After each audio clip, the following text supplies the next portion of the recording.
My name is Tony Chinea, and I own this fully built 2003 Mitsubishi Lancer Evolution 8.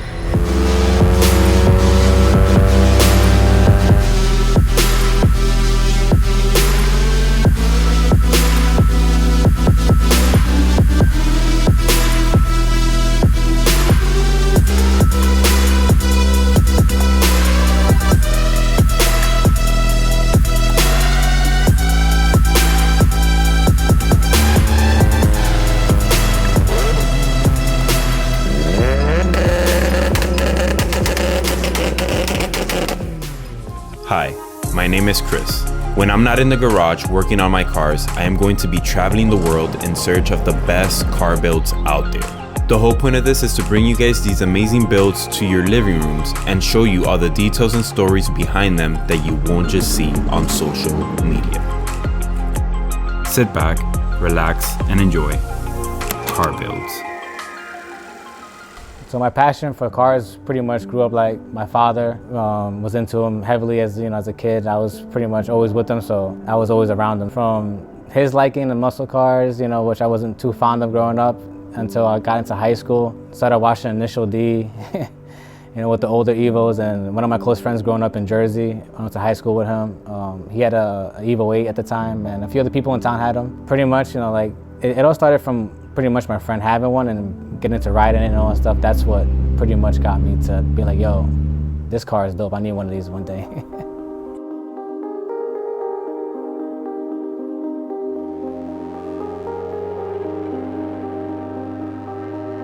And I pretty much bought it as a shell. The motor was out of it. The only thing on the car was the rear diff and the transfer case, but there was no motor, no transmission. Had to find a motor, piece it together. I'll find a few miscellaneous parts that were missing, like brackets, bolts, and stuff like that come along with buying a shell. If you buy a shell, pretty much everybody knows that you're gonna end up having to find these little pieces that's hard to find. So I'm not gonna lie, in the beginning, it was a headache. Countless days, nights, constantly searching up part numbers, looking up what I needed compared to what I had. Man, it was like a wild goose chase trying to find a lot of stuff. And the thing is, everybody knows that owns these cars that it's unfortunate, but a lot of stuff is discontinued. So there's a lot of few parts that was hard to find that was discontinued at the time. It was difficult to find everything. I asked around, looked for part numbers, and I was able to source everything little by little to see what I needed. And huge shout out to RC Hill, Mitsubishi out in DeLand. Love those guys out there. They've been good to me for like almost 10 years already. I get all my stuff through them. They always hook me up. If I need a part number for a part, we'll look at the diagram on the computer. They'll hook me up, help me out.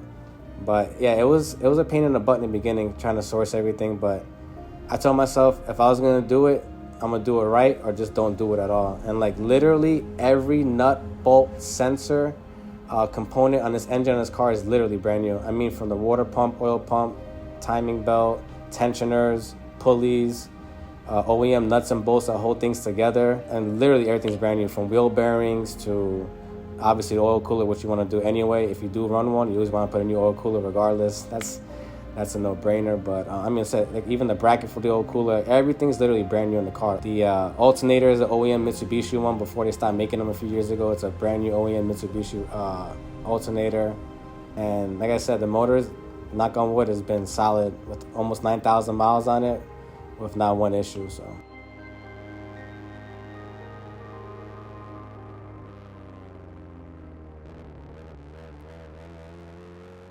The way that this car is set up, I call it the OEM Plus build. For the most part, it's OEM, Evo 9 front end, Evo 9 SE lip, Evo 9 JDM rear bumper. It's got a Cybon trunk, Rec Speed side skirts, extensions, the Rec Speed back bumper extensions or rear spats, whatever you guys want to call them. And besides that, everything else is pretty much OEM. No crazy Voltex kit and stuff like that. It's an OEM Plus build, so try to keep it as how it came from Mitsubishi as possible, with a little bit of spice to it. Nothing over the top. So sometimes having less is actually more. Volk Racing TE37 SLs, 18 by 9.5 plus 22. So the tires, they're a 255, 35, 18 Toyo R888Rs. With these particular TEs, they're SLs, so they come with a red sticker, red route stem. So I kind of wanted to bring like the OG look, so I put the OG blue stickers, the blue OG valve stem on it and everything. So kind of get a good contrast with the black car with the white wheels, especially being TE. So you can never go wrong with TEs on anything. So the interior is pretty much stockish for the most part. I did swap out the USDM Evo 8 seats and I put in some JDM Evo 8 Recaros in there. So they're a lot more tighter. They sit you down a little deeper, so they have a deeper bolster, they're tighter. And I put a Keys Racing steering wheel in there with a Works bell hub. I just tried to clean up as much as possible because the stock steering wheel was so beat up.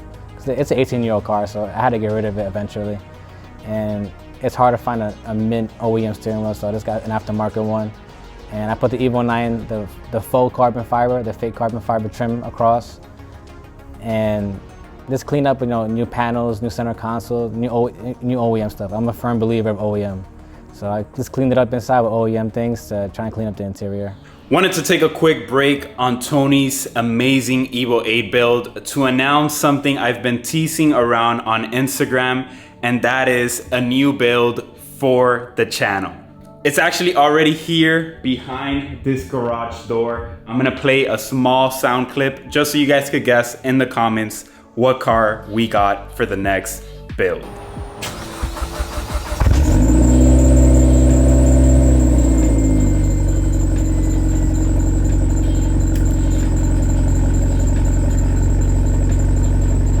Ooh, I'm so excited to share the build with you guys. It's gonna come soon. I also am super excited to announce I'm officially partnering with Throttle. If you guys don't know who Throttle is, I'm sure you guys do, but just in case, Throttle is a one-stop shop online for all of your aftermarket parts needs. I mean it when I say all. They have a huge catalog. It is a company based of car enthusiasts like me and yourself. All they want to do is try to help us find the parts we need for our builds the quickest and cheapest way possible. And you guys can actually save some money on their website with code Chris. I'm going to put it right here, and I'm going to put so much more information on the description. Go check their catalog out, put the year model of your car, and look at all the crazy parts they have on their websites for your build.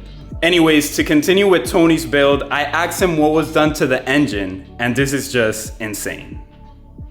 So this motor in this car is a standard rod 2.0 4063. It's still a steel rod motor. Has a OEM 88 millimeter crank, manly I-beam rods with ARP 625 plus rod bolts, Wiseco 1400 HD pistons, 10-5-1. It also consists of ARP 625 head studs. So I try to strengthen up the motor as strong as possible with the strongest stuff available, like off-the-shelf stuff. I am running a AMS Moroso oil pan in it as well. For the head, it has Ferrea Comp Plus intake and exhaust valves, GSC Beehive springs, GSC valve stem seals, GSC S2 billet cams. It also has the Kigley HLA in it, OEM lifters, OEM rockers.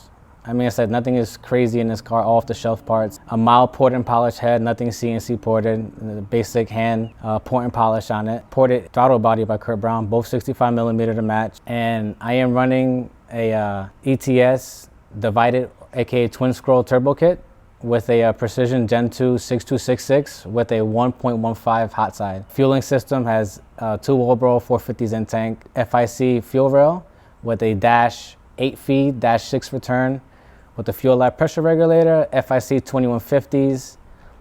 It's on an AEM Series 2 ECU dialed in by my guy Chris Carby from Slowpoke Tuning. And it also is, this car is actually on a flex fuel tune as well. So you can run 93 octane up to any 85 content, anything in between. So it's dialed in for that. The car made 500 real conservatively on pretty much on wastegate pressure, which is, I believe, was like 26 PSI. And it pumped out 812 on 1R ethanol on about 46 PSI.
And the transmission consists of a street strip trans stage 1 rebuild from Shep.